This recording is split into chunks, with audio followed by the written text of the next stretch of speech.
New year and welcome to prime time debate. ముందుగా మున్ను రవి గారు, ఒకటే పాయింట్, ఈ కేసులో హైకోర్టు తీర్పు ఏమొస్తుందో చూడాలి. బట్ ఇప్పటివరకు వచ్చినటువంటి హైకోర్టు నుంచి వచ్చినటువంటి తీర్పు ఏదైతే ఉందో కొంత కేసీఆర్కు పాజిటివ్గానే ఉంది.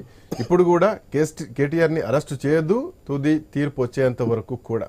బట్ గవర్నమెంట్ని ఇంకొక మాట కూడా ఇప్పటికే కేటీఆర్ అన్నారు, అసలు అవినీతి లేదు, అవినీతి లేనప్పుడు దీనిలో కేసు ఎక్కడిది, అంతా ఫాల్స్ కేసు పెట్టారంటూ కూడా కేటీఆర్ చేస్తున్నటువంటి ఆరోపణ. అసలు పసలేదు ఏసీబీ కేసులో కూడా. అదే ముందుగా ఏంటంటే ఈరోజు జనవరి 1 ఆంగ్ల నూతన సంవత్సరం కాబట్టి అందరికీ కూడా ఐ న్యూస్ ప్రేక్షకులకు అదేవిధంగా ఇక్కడ ఉన్న వాళ్ళందరికీ కూడా నూతన సంవత్సర శుభాకాంక్షలు తెలియజేస్తూ, ఇది కేటీఆర్ గారు ఈరోజు ప్రెస్ మీట్లో కానీ వాళ్ళ చిక్ చాట్లో కానీ చెప్పడం జరిగింది, ఇది ఒక లొట్టపీస్ కేసు, దీంట్లో ఏం లేదు అని చెప్పిర్రు. ఆ కాంట్రాక్టే రద్దయింది అని కూడా చెప్పిర్రు.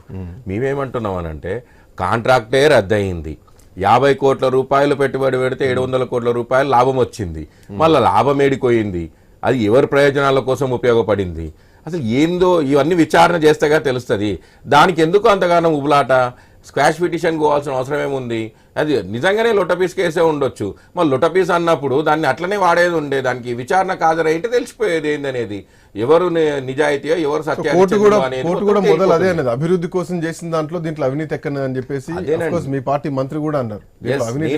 నేను అబ్వియస్లీ నేనేమంటున్నా, ఒక రాజ్యాధికారంగా ఒక పదవిని అనుభవించినటువంటి ఒక బాధ్యత గల వ్యక్తి మాట్లాడాల్సినటువంటి మాట కాదు.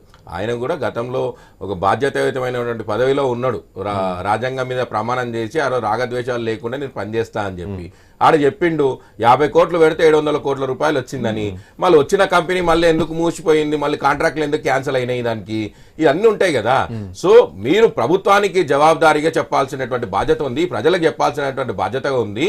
మీరు గతంలో మంత్రిగా పనిచేశారు కాబట్టి దాని విషయంలో చెప్పాలి, ఏంది ఎలా జరిగింది ఏంది అని చెప్పి. ఏదో లొట్టపీస్ కేసు అని అంటే అట్లే ప్రజలు కూడా అట్లే అనుకుంటే వేరే రకంగా ఉంటది అనే విషయాన్ని చాలా ప్రయత్నాలు చేస్తున్నారు. ఎట్టి పరిస్థితుల్లో కేటీఆర్ అరెస్ట్ చేయాలి, జైల్లో పెట్టాలని చెప్పేసి శతవిధాల ప్రయత్నాలు చేస్తున్నారు. ఇది 5వ 6వ ప్రయత్నం చేస్తున్నారు. చేసిన ప్రతిసారి భంగపడుతున్నారు. అవినీతి లేదు, మేము చాలా నిజాయితీగా ఉన్నాం, అందుకే కోర్టులు కూడా న్యాయస్థానాలు కూడా ఈరోజు మా వైపు ఉన్నది సంకేతంగా కనిపిస్తుంది అన్నది కేటీఆర్ వర్షన్. మీరు డిసెంబర్ 3వ తారీఖు నుంచి మీరు చూస్తున్నారు ఎవరెవరికి ఎలా ఉబులాటలు జరుగుతున్నాయి. 2023 డిసెంబర్ 23వ తారీఖు నుంచి మనం చూసుకుంటూ వచ్చినాము.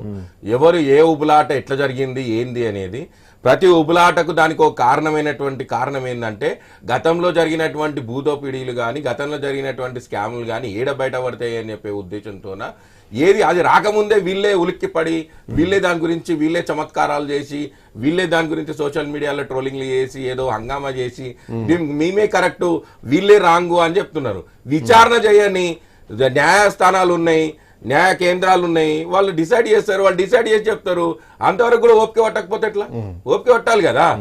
ప్రజాప్రతినిధి, ఇప్పుడు కూడా ఒక ప్రజాప్రతినిధి, మీకు బాధ్యత ఉంది, ఈ ప్రాంత ప్రజల మీద మీకు బాధ్యత. దాని గురించి మీరు గత ప్రభుత్వం మీద అంటే ప్రతిపక్షంలో ఉన్నారు, వాళ్ళ మీద ఆరోపణలు చేస్తున్నారు, వాళ్ళు అవినీతి చేశారని చెప్పేసి మీరు మాట్లాడుతున్నారు. ఇది ప్రజల కేసు గురించి నడుస్తున్నారు. వాళ్ళు కేబినెట్ లో చర్చించమన్నారు, మీరు చర్చించలేదు దాని మీద. సో అది ఇంకో లైన్ తీసుకున్నది మనందరికి తెలిసిన విషయం. డైవర్షన్ అంటారా లేదంటే ఇంకో రకంగా మాట్లాడుతున్నారు. బట్ అది వద్దనుకున్నప్పుడు కూడా దానిపైన కూడా ఏం చర్చ జరగలేదు కదా, అది కూడా ఇంకో పాయింట్ లేవని మేమేమంటున్నాము అని అంటే, విచారణ సంస్థలు తమ విచక్షణలో భాగంగానే వాళ్ళు విచారణ చేస్తున్నాయి. అక్కడ క్రైమ్ జరిగింది అంటే క్రైమ్ సంస్థలు విచారణ చేస్తాయి, అక్కడ అవినీతి జరిగింది అని అంటే ఇన్కమ్ ట్యాక్స్ డిపార్ట్మెంట్లు దాని మీద విచారణ చేస్తాయి.